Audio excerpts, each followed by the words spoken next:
और हमारी यूथ को जो लोग इन्फ्लुएंस कर रहे हैं आज की तारीख में, चलिए उनके बारे में भी थोड़ी यहाँ पर बात करते हैं। You know, that one way, that short way that we can grab their attention of the youth is by social media now. और आज की तारीख में वो ही अपील जो कि यंगर ऑडियंस तक पहुंचा रहे हैं अपनी पॉपुलैरिटी के साथ में जो हैं, उनका नाम है खान सर, जो कि आज हमारे साथ में यहाँ पर आए हुए हैं। इनकी जितनी तारीफ की जाए उतनी कम है। एंड प्लीज आइए सर, मुझे स्टेज पर ज्वाइन कीजिए। सब लोगों को मेरा नमस्कार। सबसे पहले तो मुझे ये बताइए कि घर पर भी अब आपके सारे रिश्तेदार आपको खान सर बोलने लगे हैं, आपका नाम बन गया है वो? हाँ, अब लगभग सब लोग यही नाम से बुलाने लगे हैं। मेरे साथ में भी ऐसा होता है बहुत सारे लोगों के फोन में, बिकॉज मैं रंगीली रुचि के नाम से रेडियो पर हूँ, तो रुचि नहीं रंगीली लिखा होता है। तो मेरे साथ में ये एक घटना हो गई, लेकिन आपके साथ में तो एक अच्छी बात हो गई है कि लोग आपको सर बुलाते हैं। कभी कभी हम लोग अपने प्रोफेशनल लाइफ में इस तरह से इन्फ्लुएंस हो जाते हैं, इस तरह से इन्वॉल्व हो जाते हैं कि लोग प्रोफेशनल लाइफ की वजह से ही जानने लगते हैं। बिल्कुल वही हम लोग के साथ भी वही है। आपसे क्या सवाल पूछूं मैं? मतलब आप सबसे सवाल पूछते आए हैं, मुझे यहाँ पर थोड़ी शर्म आ रही है आपसे सवाल पूछने में। सवाल आपको पूछना है, आप हमसे कहिएगा कि हम क्या सवाल पूछे। हम लोग तो एक एजुकेशन के सेक्टर से थे जी। और जब हम लोग इसकी शुरुआत किए थे एजुकेशन में, तो हमें नहीं लगा था कि इतना एजुकेशन को हम लोग वर्ल्ड लेवल तक ले जा सकते थे। कहीं ना कहीं हमें भी इस चीज का दुख लगता था कि हमारी जो भारत का कल्चर था, हमारी जो संस्कृति थी, हमें विश्व गुरु कहा जाता था। दुनिया से लोग हमारे यहाँ पढ़ने आया करते थे, आज भारत से लोग जा रहे हैं। एक हमारा सपना है, पता नहीं कब ये पूरा होगा, कि बाहर से भी लोग यहाँ पढ़ने आएंगे और हम इस जन्म में इस सपने को पूरा होते देखकर ही जाएंगे। क्या बात है। लेकिन कुछ ना बहुत ही पिक्यूलर चीजें होती है जो कि टीचर्स करते हैं, जो एक क्लासरूम में होती है। जैसे कि आज की तारीख में अलाउड नहीं है, लेकिन हमारे जमाने में तो चौक सीधा आगे से फेंक करके जहाँ पर हम बैठे हैं वहां पर निशानेबाजी लगाई जाती थी, या फिर get out of the class हो जाता था, या फिर नील डाउन होता था, या फिर मुर्गा बनाया जाता था, या फिर हैंड्स अप कर दिया जाता था। तो आप ये सब मिस करते हैं क्या व्हाइल यू टेक क्लास? नहीं, ये तब होती है जब क्लास बोरिंग हो जाती है तब। हाँ। तो हम लोग की पूरी कोशिश रहती है कि क्लास में कभी बोरिंग फील ना हो। तो हम अपने टीचर्स के ग्रुप में भी एक बात ये बोलते हैं कि फिजिक्स का सबसे उटपटांग चीज होता है क्वांटम फिजिक्स। हम कहते हैं कि जो कभी पढ़ाई नहीं किया है, एक मजदूर भी अगर थक के आ रहा है, उसको भी आप इतने बेहतरीन ढंग से पढ़ाएं कि वो भी बोर ना हो, उसको भी समझ में आ जाए। तो इसके लिए आपको मेहनत करना पड़ेगा। और हम टीचर्स को भी यही कहते हैं कि जिस तरह से एक फिल्म डायरेक्टर मेहनत करता है 2 घंटे की फिल्म के लिए 2 साल, आप भी 1 घंटे के क्लास के लिए 5 घंटे मेहनत कीजिए, कोई लड़का नहीं सोएगा। और हम तो लड़कों को भी यही कहते हैं कि हम पढ़ाते हैं, तुम्हारे में दम है तो भूल के दिखाओ। वाह, क्या बात है।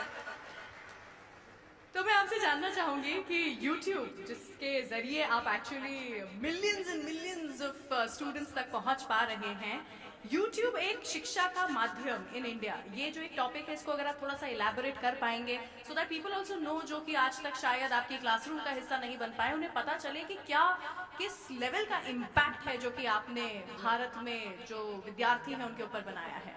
YouTube एक शिक्षा का माध्यम। देखिए, पहले एजुकेशन, अभी क्या हो गया, एजुकेशन एडटेक हो चुका है। Edtech in the sense education के साथ साथ आपको टेक्नोलॉजी को भी लाना पड़ेगा। अब शुरुआत में हम लोग भी इसको एडॉप्ट नहीं कर पाए थे। 2019 के टाइम पे जब हमें कहा गया कि अब थोड़ा सा ऑनलाइन बताया जाए, तो चूंकि हमारे पास पटना में हम एक सेंट्रिक थे, वहां पे सबसे बड़ा क्लासरूम था, तो हमें लगता था कि लड़कों को हम यही पढ़ा रहे हैं। लेकिन उस समय जिन लड़कों को जगह नहीं मिलती थी तो कुछ खड़े रहते थे, जिन्हें नहीं मिल पाती थी वो घर लौटते थे। बाद में जब कोरोना आया तो मजबूरी में हमको आना पड़ा यहाँ पर, और कोई रास्ता ही नहीं बचा वहां पर। तो हम तो जैसे पहले पढ़ाते थे वैसे अभी भी पढ़ाते हैं, लेकिन पहले क्या था, एक क्लासरूम तक लिमिटेड थे, और अभी क्या है, यूट्यूब के माध्यम से हर जगह कोई भी देख सकता है। तो इससे कई फायदे भी हुए और कई नुकसान, मतलब फायदे ज्यादा हैं। अब जो पढ़ने वाला है वो डिस्ट्रैक्शन से कैसे बचता है, इससे ज्यादा फायदा स्टूडेंट्स को है। पहले क्या था, छोटे से क्लासरूम में टीचर्स उतना सिंसियर भी नहीं रहते थे। अरे 100 लड़के बैठे हैं, क्या दिक्कत है, अभी पूरी दुनिया देख रही है। और यही नहीं, जिंदगी भर वही रहेगा यहाँ पे। अगर कुछ भी अगर गड़बड़ निकला तो फिर तो पूरी व्यवस्था कर देगा। तो पहले के तुलना में पढ़ाई अब टीचर्स के लिए भी और मेहनत है, क्योंकि पहले तैयार करके आना है। पहले बोर्ड में ऐसे बना देते थे, अभी क्या है, स्क्रीन लगी रहती है, तो उस स्क्रीन पर क्या पीपीटी चलेगा, किस तरह के इमेजेस रहेंगे, वो पहले से लोड करने रहते हैं। तो ये लड़कों के लिए तो और बेनिफिशियल है। और यूट्यूब की एक खराबी है एजुकेशन के खासतौर पे, यहाँ की सर्वाइवल ऑफ द बेस्ट होगा यहाँ पे।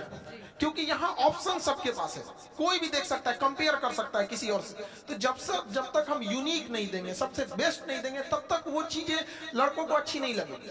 और हमारी भी कोशिश यही रहती है कि कोई भी टॉपिक पे अगर कोई क्लास हमारा देख रहा है, जैसे लेट सपोज अभी यूक्रेन और ये रसिया चल रहा है यहाँ पे, तो हमारी कोशिश ये रहती है कि उस क्लास को देखने के बाद उसके पास कोई डाउट ना रहे। इट मीन्स कि उस एक बार लेक्चर देख लिया तो उसका पूरा का पूरा सिस्टम पूरी समझ में आ जाना चाहिए। तो YouTube भी एक अच्छा माध्यम है। इसकी एक और सबसे बड़ी खासियत ये है कि सारे लड़कों को शहर में बड़े सेंटर्स पे पैसे की कमी से नहीं बुला के पढ़ाया जा सकता। आज भी गरीबी की वजह से पढ़ाई छूट रही थी। तो ऑनलाइन में ये हुआ कि एक बार सेटअप कॉस्ट है, उस पे कितने लड़के पढ़ेंगे ये कोई लिमिट नहीं है। तो इससे क्या हुआ ना कि हम क्वालिटी एजुकेशन एकदम सस्ते में पहुंचा सकते हैं। हम 6 महीने का कोर्स 200 रुपए में पूरे गांव तक पहुंचा सकते हैं। और पहले कहा जाता था गवर्नमेंट 100 रुपए देती है तो पब्लिक तक कितना पहुंच पाता है, 15 रुपए की 30 रुपए कितना पहुंच पाता है। लेकिन उतना हम इतना कहते हैं कि हम लोग जितना पढ़ाते हैं उसका 100% गांव के अंतिम छोर तक पहुंचता है। जहां सड़क नहीं पहुंची है वहां भी एजुकेशन एकदम उस क्वालिटी का पहुंच पाता है। ये तो यूट्यूब और ऑनलाइन की फायदा है। क्या बात है। ये तो वैसे मेरे सवाल थे, लेकिन वो क्या है, कोई ऐसा मैसेज जो कि आप देना चाहते हैं यहाँ पर आज इस मंच पर लोगों को बताना चाहते हैं, प्लीज बताइए। देखिए, एजुकेशन के सेक्टर में एजुकेशन स्किल, आज के टाइम पे स्किल बहुत ज्यादा जरूरी है। लेकिन हमारा एजुकेशन सिस्टम किस बात पे है? इंफॉर्मेशन लेते रहो, क्या पढ़ रहे हैं। भारत की राजधानी कलकत्ता से उठा के अंग्रेजों ने लेके गए दिल्ली, वो सबको याद है। 1911 में घोषणा किया, 1912 में लेके चला गया। ये नहीं पढ़ा रहा है कि क्यों ले गया। एक राजधानी बनाने के लिए क्या जरूरत होती है, क्या क्लाइमेट होना चाहिए, क्या कनेक्टिविटी होनी चाहिए। तो एक सिस्टम में जो चेंजिंग लाने की जरूरत थी, अब उसको और जरूरत है। तो ऑनलाइन के माध्यम से ये चीजें थोड़ी सी आसान हो जाती है। दूसरा, हमारे यहाँ एजुकेशन पे ज्यादा फोकस किया गया, जबकि आज का जो 5G का जमाना आ गया है, इसमें स्किल्ड की डिमांड है। तो अभी एजुकेशन में 50% इंपॉर्टेंस हमें एजुकेशन और उतना ही इंपॉर्टेंस स्किल पर भी देना चाहिए, ताकि वो अपने पैरों पे जितना जल्दी खड़ा हो सके। हमें एम्प्लॉय जो करंट एजुकेशन सिस्टम है उसके हिसाब से देखेंगे तो हमें ज्यादा अच्छे एक एम्प्लॉय मिल पाएंगे, बट एक ब्रॉड लेवल पे थिंकिंग वाली डेवलपमेंट करने की अभी भी जरूरत है। एजुकेशन में अब जैसे आजादी के इतने सालों, लेकिन आज भी हम लोग स्ट्रगल कर रहे हैं कि क्यों नहीं हम डेवलप हो पा रहे हैं। तो इसमें अगर देखेंगे तो एक बहुत बड़ा मिसिंग चीज हम लोग छोड़ते हैं, विमेंस को। गर्ल्स एजुकेशन को हम लोग छोड़ रहे हैं, और मेल जो है उन्हें लगता है कि अपने दम पे अकेले देश को लेके चले जाएंगे, और आजादी से लेके आज तक वो ट्राई कर रहे हैं। जिस दिन ये हमारे देश की विमेंस और मेंस एक साथ आ गए ना, उस दिन देश को आगे बढ़ने से कोई नहीं रोक सकता है। और जब तक हम उन्हें छोड़ेंगे, हम तो आज तक भी मेहनत कर रहे हैं। तो अच्छा, गांव के शहरी क्षेत्र में ये चीज है कि लोग महिलाओं को पढ़ने के लिए भेज देते हैं, लेकिन गांव में अभी भी ये चीजें हैं, वो नहीं भेजना चाहते।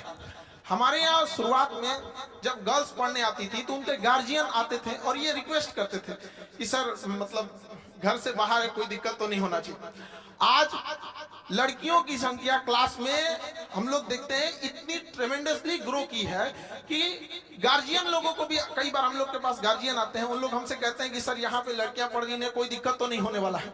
हम लोग उनके लिए पूरी प्रॉपर व्यवस्था रखते हैं, और कहते भी हैं लड़कियों से कि जो माँ बाप अगर आपको पढ़ने भेजे हैं तो समाज से लड़के भेजे हैं, आपकी जिम्मेदारी ज्यादा बनती है।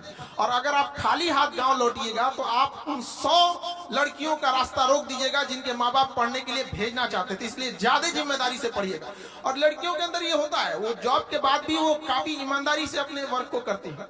हम जो छोटे से पटना से हम स्टार्ट किए थे, धीरे धीरे जब ग्लोबली हो गया तो हमें अब इंडिया के बाहर भी अपने सेंटर्स डालना है बहुत जल्दी इस चीज को, क्योंकि मेरा सपना है विश्व गुरु भारत को एक जगह जहां ले जाना था। तो कारपोरेट ऑफिस जब हम लोग ने दिल्ली में डाला तो वहां 200-250 एम्प्लॉय जब आए, तो वहां हमको एक चीज फील करने को रहा था कि जहां 10 लड़के बैठ जा रहे थे, वहां कुछ अपनी गपशप भी करने लग रहे थे। कभी डिसिप्लिन की इशू आ रही थी, कभी कोई कैसे आ जा रहा था। तो हम लोग सोचे कि इसको परेशान हो गए थे समझाते समझाते। आप बिलीव नहीं कीजिए, बिना मेहनत वो सॉल्व हो गया एक दिन के अंदर। हम लोग ने 15 के बीच में ना एक गर्ल्स को रख दिया।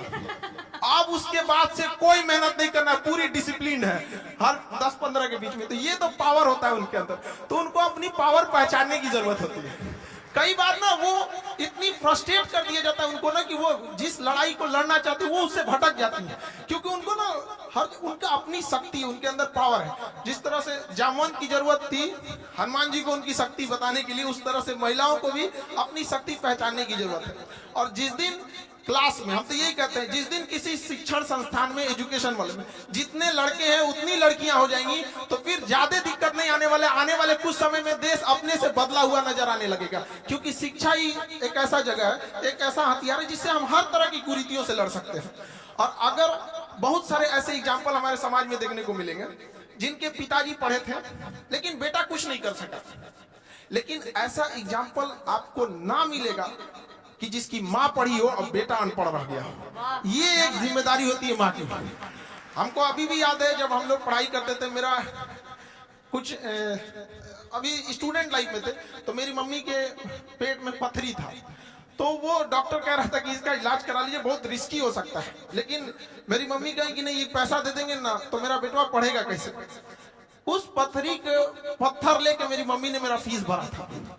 और हमको आज भी याद है कि हमको ना जब एग्जाम में हम लिख रहे थे तो मेरा ना वो हाथ कांप रहा था कि हमको किसी भी तरह से सक्सेस होना है, वरना हम अपनी माँ के लिए जिम्मेदार हम ही होंगे। तो मेरी मम्मी पढ़ी नहीं, लेकिन हम इतना तो कहते हैं कि अगर माँ पढ़ी नहीं हमको यहाँ पहुँचा दी, अगर पढ़ी रहती तो कहाँ पहुँचा देती। ये एक पावर होता है विमेंस का। ब्यूटीफुल। तो हम सबसे हाथ जोड़ के विनती करेंगे कि 2 रोटी कम खाइए लेकिन बच्चों को पढ़ाइए, और प्लीज अपनी बेटियों को रास्ता मत रोकिए। वो इस देश को बदल सकती हैं। 1947 से पुरुष लोग मेहनत कर रहे हैं और उनको पता नहीं कब तक करना पड़ जाएगा, इसलिए आप लोग का साथ देना बहुत जरूरी है। और लड़कियों को भी कहते हैं कि अगर माँ बाप आपको पढ़ने के लिए बाहर भेज रहा है तो बड़ा समाज से लड़ के भेज रहा है, तो उस समाज का भी ख्याल रखना है कि जब बारिश होती है तो हम छाता लगाते हैं, बारिश तो अपने वक्त पे रुक ही जाएगी। तो समाज भले लड़कियों को पढ़ने ना दे, लेकिन छाता लगाना है, समाज से लड़ना है। और माँ बाप को यह साबित करना है कि समाज यही ना कहता है कि घर से बाहर जाएगी तो शायद संस्कार भूल जाए। माँ बाप को यह विश्वास दिला के रखना है। लड़कियों से भी कहेंगे कि बाहर निकलने के बाद, सफल होने के बाद माँ बाप को यह सिखाना है कि देखिए हमें संस्कार में 4 गुना बढ़ोतरी हो गई, आपको जिसका डर था हम वो कभी नहीं होने देंगे, हम आपके लिए हमेशा खड़े रहेंगे। तो एजुकेशन, हमें बहुत खुशी होती है जब लड़कियां पढ़ने आती है। एक बार हमारे संस्था की बात थी कि रात का एक बैच था 8 से 9 का, और अचानक बारिश आ गई और इतनी जोर से बारिश आई थी कि छुट्टी देना पॉसिबल नहीं था। लड़के तो भाग गए कैसे भी भीग भाग के, कुछ लड़कियां बच गई, बेचारी कैसे जाएंगी। तो हम उस समय कुछ बस वगैरह जहां तहां से इंतजाम करा के उनके हॉस्टल भेजे कि जिनका इधर है, और लगभग 11 बज गए। उसके कुछ दिन, 1-2 दिन बाद उनके गार्जियन आए और थैंक्स कहे कि सर आप इतना किए एजुकेशन के लिए। तो हमें उनसे कहा कि नहीं, ये आपकी गलतफहमी है कि हम इन लड़कियों के लिए या आपकी बेटियों के लिए किए। हम उनके लिए कहें कि जिनके अंदर देश बदलने की क्षमता है। हम जो भी किए ये उन लड़कियों के लिए किए जिनके सही में, जिनके अंदर देश बदलने की क्षमता रहेगी। तो एजुकेशन के लिए हम जरूर कहेंगे कि इस जगह में थोड़ी सी कमी होती है, तो लड़कियों को आगे जरूर बढ़ाइए। मैं मतलब आई डोंट हैव वर्ड्स, शब्द नहीं है मेरे पास यहाँ पर अब कुछ कहने के लिए। आपको कितने एम्प्लॉइज हैं अब आपके पास, आप बता रहे थे? अलग अलग सेंटर पे अलग अलग हैं, बट जिस सेंटर का हम एग्जांपल दिए हैं तो लगभग उसमें 250 से 300 है। इंडिया में देखें तो मतलब कुल मिला के आपके पास कितने हैं? खान सर द ब्रांड के पास में कितने एम्प्लॉइज हैं? अभी तो हम लोग 250 से मतलब 400 के आसपास है, बट इसको बहुत जल्दी हम लोग और ब्रॉड लेके जाएंगे। 400 के आसपास नहीं होता।